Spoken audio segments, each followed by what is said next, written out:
Sir अभी नहीं आया ना? नहीं सर तो नहीं आया। मैसेज नहीं है ना कोई? नहीं मैसेज तो अभी तक नहीं है।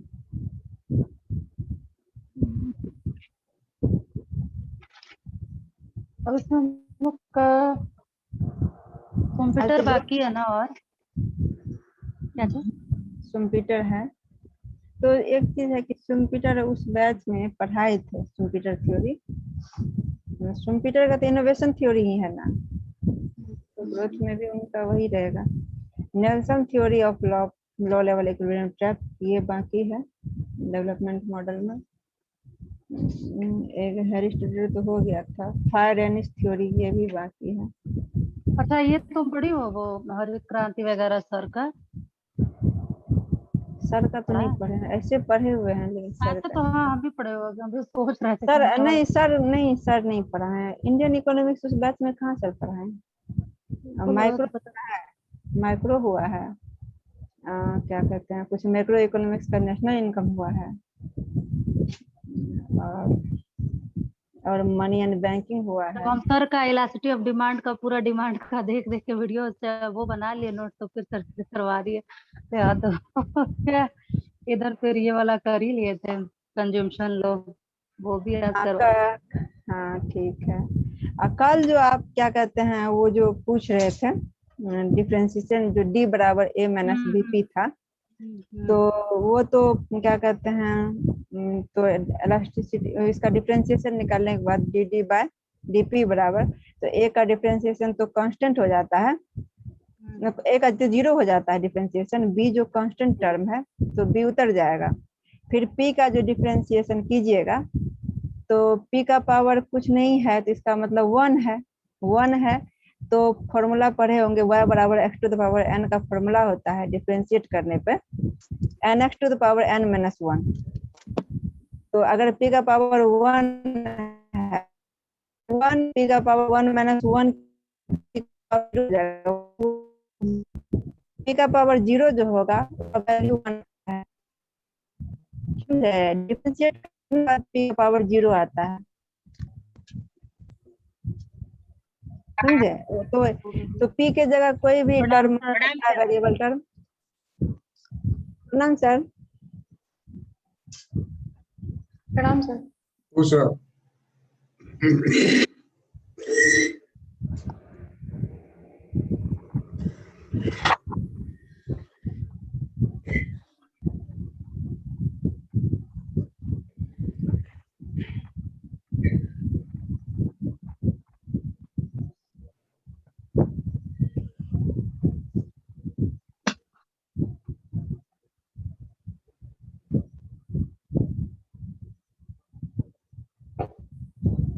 इकट्ठा हुआ है।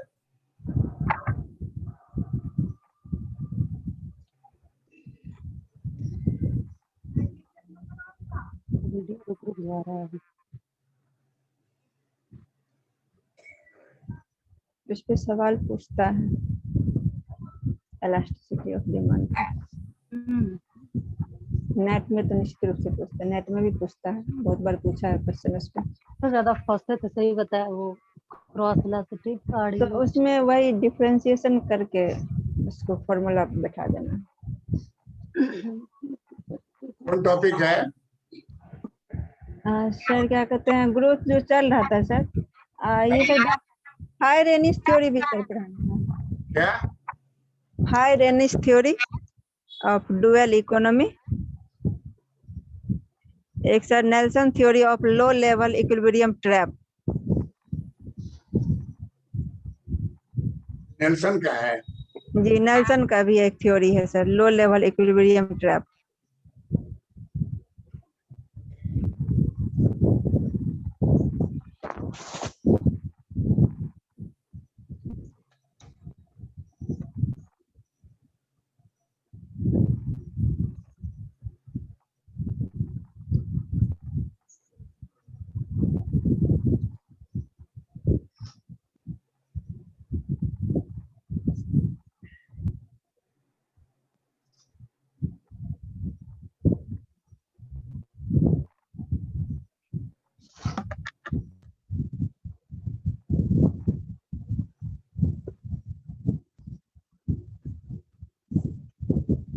था। थोड़ा सा दिख रही है।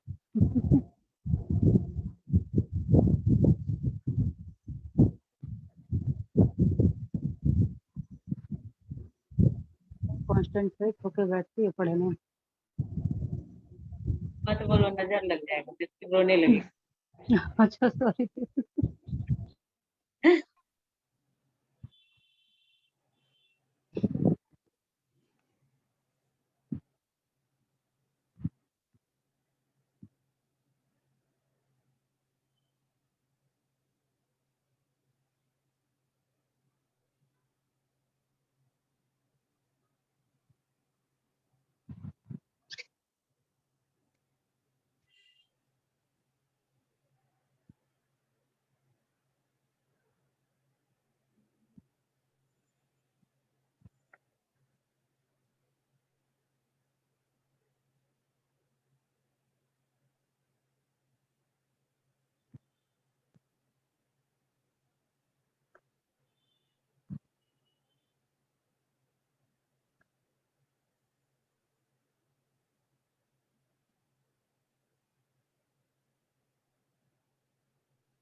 राष्ट्रीय आय में वृद्धि दर अत्यंत कम रहता है, आंसर कम होगा। रहता है या अधिक रहता है?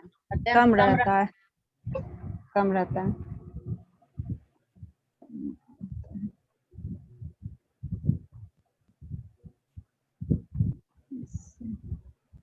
आय में वृद्धि दर अत्यंत कम रहता है, यस इससे आर्थिक समृद्धि आर्थिक समृद्धि, ये भी तो कम हुआ है। वृद्धि दर इससे आर्थिक समृद्धि दर कम रहता है। का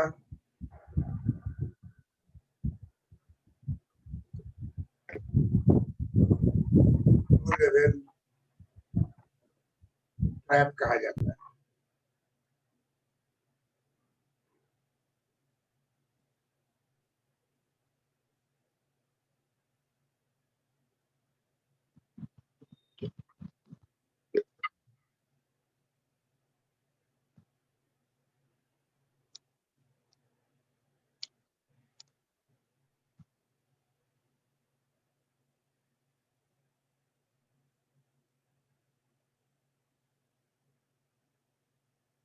नाइनटीन 56 में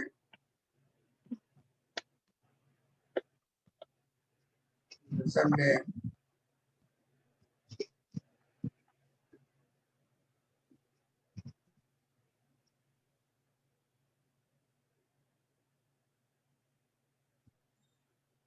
स्तर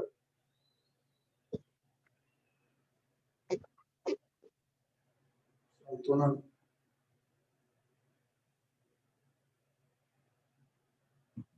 जाल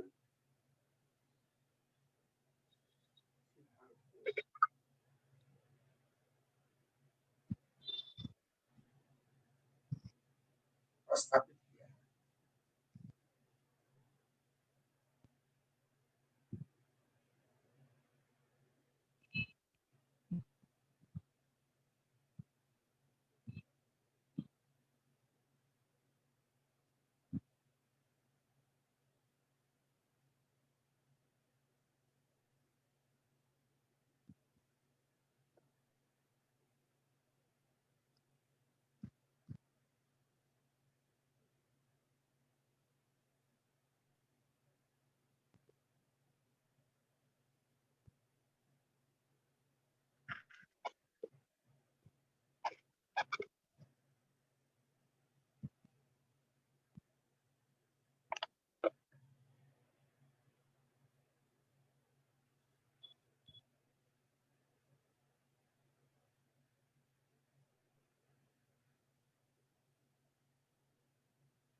हो गया।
दूसरा चित्र ही फाइनल चित्र है जो बतलाता है कि लाख कोशिश करेगा नीचे की ओर आ जाएगा।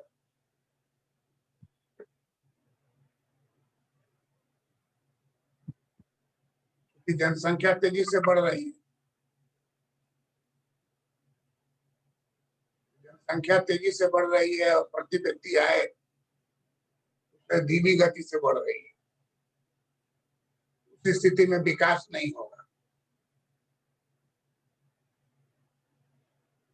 विकास कहाँ होगा? यहाँ होगा।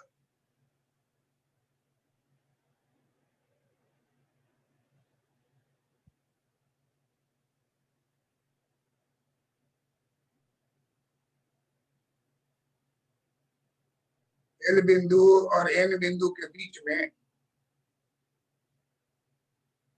विकसित अर्थव्यवस्था में विकास तेजी से होगा, क्योंकि प्रति व्यक्ति आय जो है वो बढ़ के हाईएस्ट पर पहुंच रही है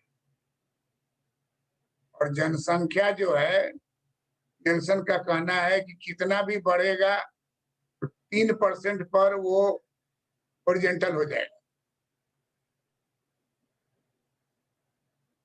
पॉपुलेशन अनंत काल तक नहीं बढ़ेगा। माल्थस का थ्योरी है कोरोना आ जाएगा, जनसंख्या घट जाएगी, घट के कांस्टेंट वो 3% रेट पर रहेगी। वही एल एन है। एल एन पर जनसंख्या वृद्धि दर स्थिर है।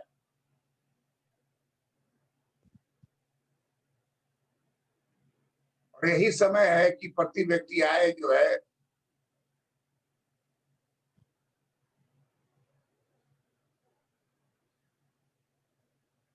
जनसंख्या वृद्धि दर से अधिक है।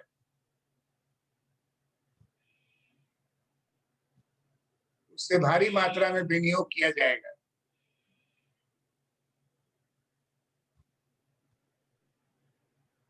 और तब आर्थिक ग्रोथ जो है लो से हाई की ओर चला जाएगा।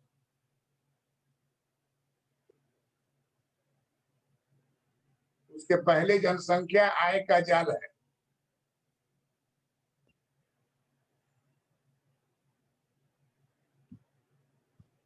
जनसंख्या आय का जाल है। इसी जाल में ऊपर बढ़ेगा फिर गिर जाएगा नीचे, ऊपर बढ़ेगा फिर नीचे गिर जाएगा। 1956 में कई इस तरह के सिद्धांत आए, जिसमें हार्वे रेवेनस्टीन का है,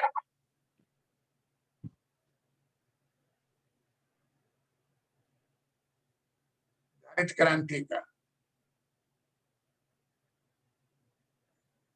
क्रिटिकल मिनिमम एफर्ट, तो पढ़े हैं ना। Yes sir. उसी समय में 56 में लो लेवल इक्विलिब्रियम ट्रैप आया। चाहे जनसंख्या का हो या प्रति व्यक्ति आय का हो, लेवल रहेगा एकदम लो। उसी लो में ऊपर चढ़ेगा नीचे गिरेगा, ऊपर चढ़ेगा नीचे गिरेगा, चलता रहेगा जो रंगा हुआ जगह। एल बिंदु आते ही जनसंख्या वृद्धि दर स्थिर हो जाएगी और वो 3%, 3.5% विभिन्न देशों में इससे ऊपर नहीं भाग पाती। तो एक बार जब महामारी चली, भूकंप हुआ, प्राकृतिक आपदा आया, जनसंख्या साफ हो गई। कुल मिला के जनसंख्या दर जो है एल और एन के बीच में कांस्टेंट है। इसी वक्त में जितना बढ़ा हुआ प्रति व्यक्ति आय है, उसका कहाँ विनियोग किया जाना चाहिए? सड़क निर्माण, रेल निर्माण, सिंचाई निर्माण,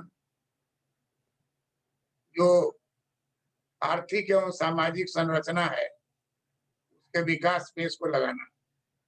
अगर इस तरह का काम अर्थव्यवस्था में हो गया तो इस लो लेवल इक्विलिब्रियम ट्रैप से छुटकारा हो। लो लेवल इक्विलिब्रियम ट्रैप में जनसंख्या भी लो लेवल है, इनकम भी लो लेवल है प्रति व्यक्ति, तो विकास नहीं होगा, केवल आप उसी में जिंदा रहिए।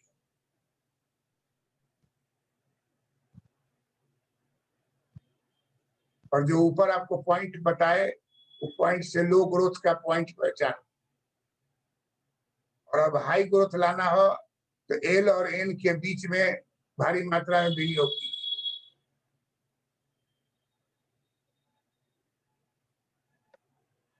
तभी लो इक्विलिब्रियम ट्रैप को तोड़ा जा सकता है।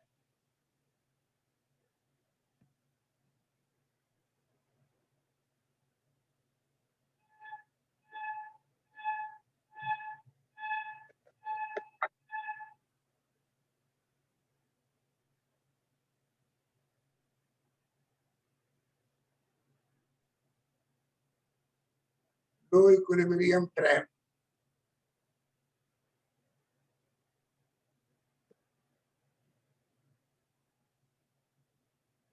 तोड़ने के लिए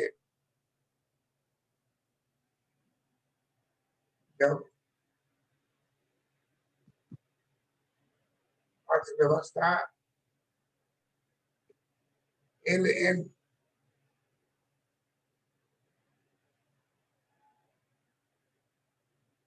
जनसंख्या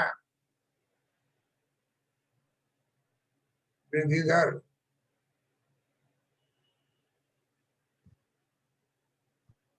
स्थिर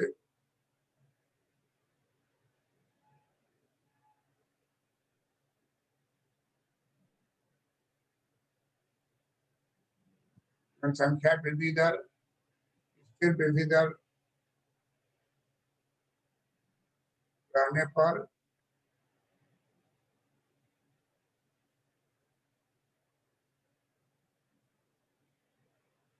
प्रति व्यक्ति आय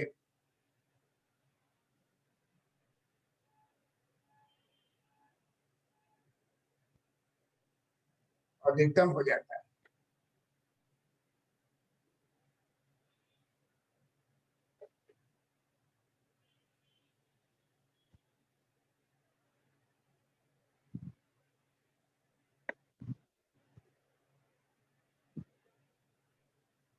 पूंजी को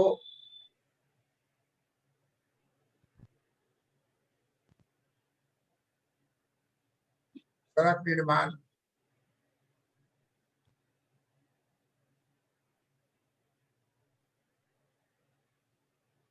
रेलवे निर्माण, सिंचाई एवं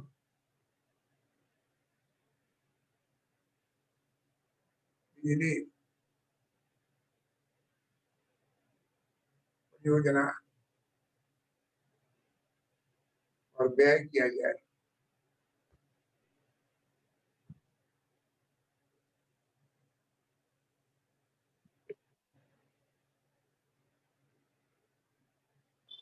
किया जाए तो ऐसा संभव है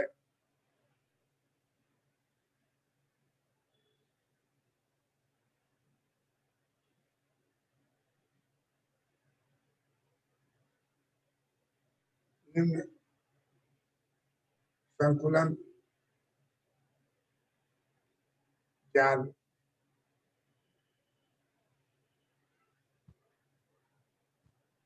जाएगा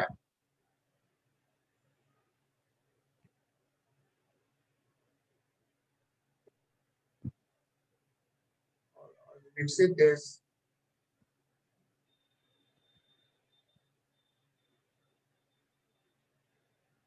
धीरे धीरे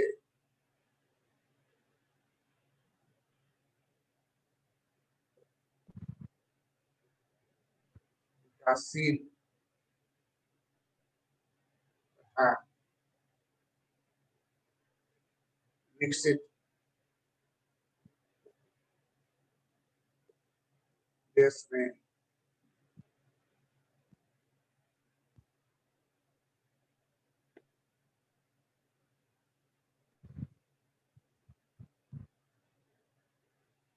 परिवर्तित हो जाएगा।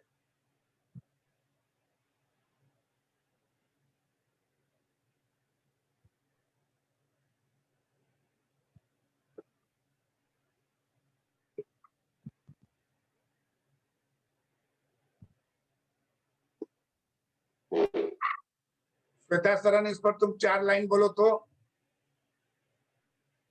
Okay sir. लो संतुलन जाल, निम्न संतुलन जाल, नेल्सन का निम्न संतुलन जाल कब दिया गया था और क्या बना है? श्रीमान रिचर्ड आर नेल्सन ने 1956 ईस्वी में लो लेवल ट्रैप निम्न संतुलन जाल अर्धविकसित देशों के लिए स्थापित किया था। इनका कहना था कि अर्धविकसित देशों की अर्थव्यवस्था में प्रति व्यक्ति आय निम्न स्तर की रहती है, यहाँ बचत अत्यंत कम रहती है और ऐसी अर्थव्यवस्था में विनियोग का स्तर अत्यंत कम रहता है। तो नेल्सन महोदय का कहना है कि अत्यधिक कम विनियोग से राष्ट्रीय आय में वृद्धि दर अत्यधिक कम रहता है, जिससे आर्थिक समृद्धि दर कम हो जाती है। इसे ही लो लेवल ट्रैप कहा जाता है। Correct. Shweta Singh. Richard R Nelson ने low level of equilibrium trap दिया 1956 ईस्वी में। पहले बोलो श्रीमान। Sorry sir. श्रीमान रिचर्ड आर नेल्सन ने 1956 ईस्वी में लो लेवल इक्विलिब्रियम ट्रैप दिया था, जिसे निम्नतम संतुलन जाल कहते हैं। नेल्सन महोदय ने निम्नतम संतुलन जाल की धारणा को स्थापित किया। अर्थविकसित देश के लिए नेल्सन ने निम्न स्तर संतुलन जाल का सिद्धांत विकसित किया। अर्थव्यवस्था में प्रति व्यक्ति आय निम्न स्तर की रहती है। ऐसी अर्थव्यवस्था में लोगों का बचत अत्यंत निम्न स्तर का रहता है। ऐसी अर्थव्यवस्था में विनियोग का स्तर अत्यंत कम रहता है। नेल्सन का कहना है कि अत्यधिक कम विनियोग से राष्ट्रीय आय में वृद्धि दर अत्यंत कम रहता है, जिससे आर्थिक समृद्धि दर कम रहता है। यही लो लेवल ऑफ इक्विलिब्रियम ट्रैप है नेल्सन का। करेक्ट। अनीसा।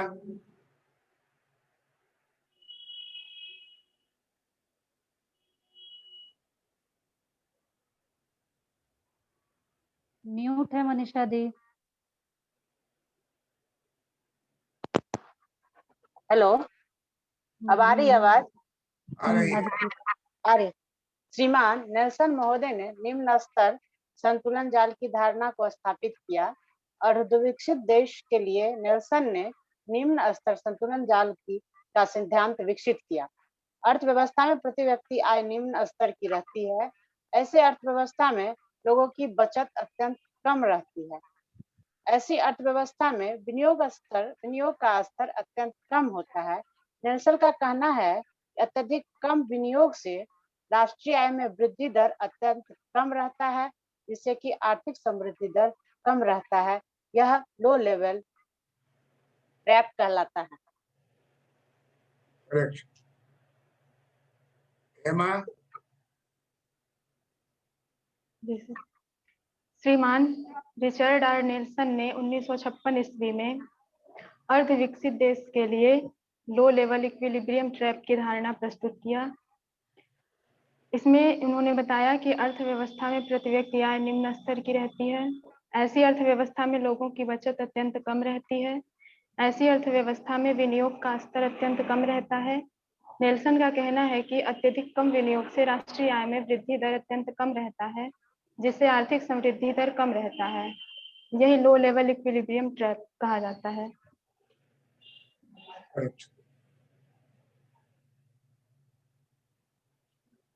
ये अच्छा सवाल है और ये अभी हम लोग का देश से जुड़ा हुआ है, इसलिए ट्रैप जो है, ट्रैप में पहला लिक्विडिटी ट्रैप, दूसरा पॉपुलेशन ट्रैप, तीसरा लो इक्विलिब्रियम ट्रैप।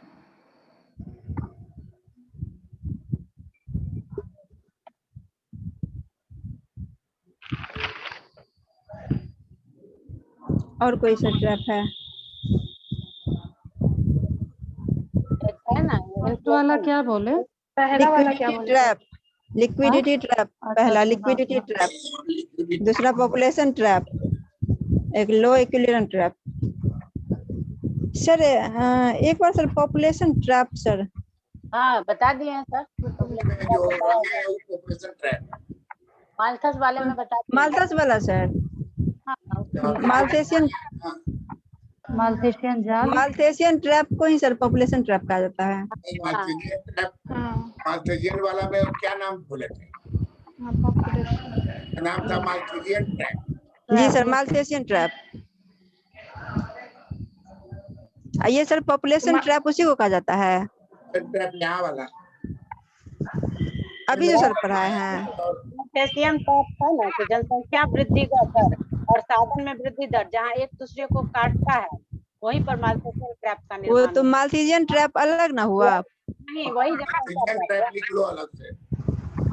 माल्थीजियन ट्रैप और पॉपुलेशन ट्रैप एक ही है। बिल्कुल। ट्रैप जो है उसमें अनाज की उत्पादन और जनसंख्या का उत्पादन वृद्धि, जी यहाँ पर जनसंख्या वृद्धि दर काटती है अनाज के वृद्धि दर। जी वहाँ जी सर, अनाज की माल्थीजियन ट्रैप होता है। जी उसी को पॉइंट ऑफ क्राइसिस कहते हैं। जी, यस सर। हाँ, उसी को माल्थेसियन ट्रैप। जो है पॉपुलेशन ट्रैप है, पकड़ लिए हुआ है प्रति व्यक्ति आय के नीचे रखे हुए, अच्छा कोशिश करेगा उठने का, उस दबाएगा। तुम्हारे में तो कुछ आ रहा है आवाज श्वेता सरन। तो रंग दिए हैं, रंगा हुआ जगह जो है वो ट्रैप, यस ट्रैप खत्म होता है एल बिंदु पर।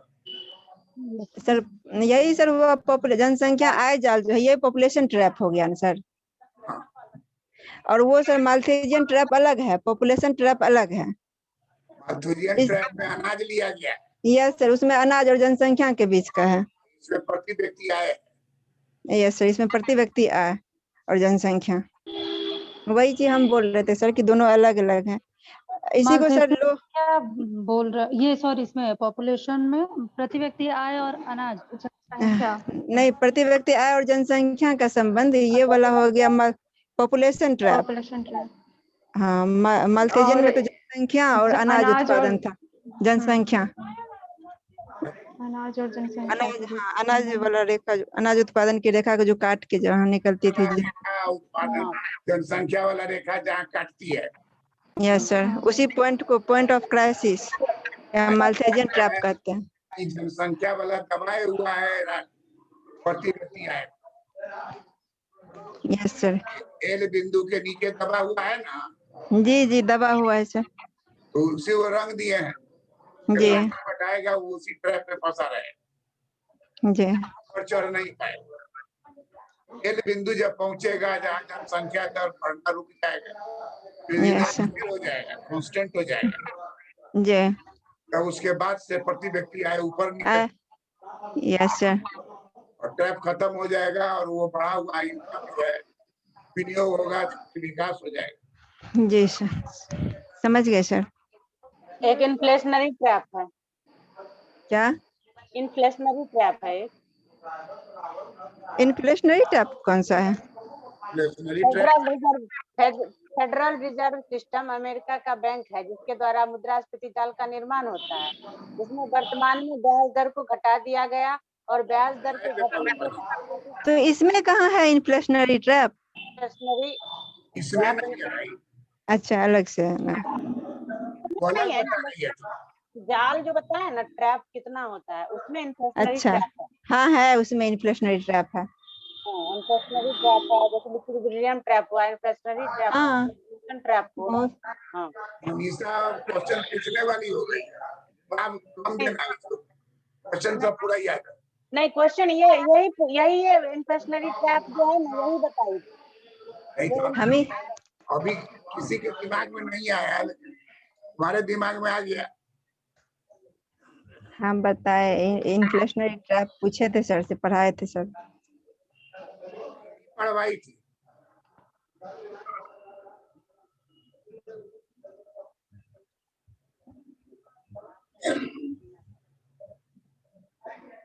श्वेता सरनी इन्फ्लेशनरी ट्रैप बनाने के लिए कही थी। हाँ जी सर, वो पब्लिक फाइनेंस में सर पढ़ रहे थे ना, उस समय में वो सब टॉपिक था। के दिमाग में जो पूछेगा जवाब दीजिए। और एक तो बताए फिजिकल ड्रैग, ये भी कभी पूछी थी। हाँ फिजिकल ड्रैग हम नहीं पढ़े थे, कभी नहीं पढ़े थे ये दोनों। हम भी नहीं पढ़े थे कभी, हम ही सारे